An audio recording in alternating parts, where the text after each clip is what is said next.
برا نہ مانیے، آج روئے ارضی کی سب سے بڑی منافق قوم پاکستان میں بستی ہے، اس لیے کہ نصوص قطعیہ ہیں حدیث کے کہ 4 یا 3 چیزیں، ایک حدیث میں 3 چیزیں بیان کی گئی، ایک میں 4۔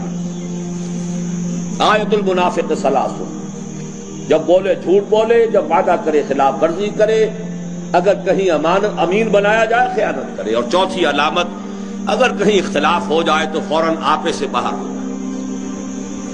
فرمایا جس میں یہ 4 اوصاف ہے وہ کٹر منافق۔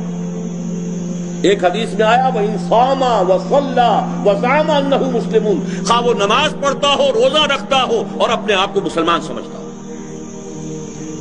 اس حدیث کو سامنے رکھیے اور اپنے معاشرے کا جائزہ لے لیجیے۔ یہاں جو جتنا بڑا ہے اتنا ہی بڑا جھوٹا ہے، جو جتنا بڑا ہے اتنا ہی بڑا وعدہ خلاف ہے، جو جتنا بڑا ہے اتنا ہی بڑا خائن ہے، الا ماشاء اللہ۔ حکم الاکثر حکم الکل، اکثریت کے اوپر فیصلہ ہوگا۔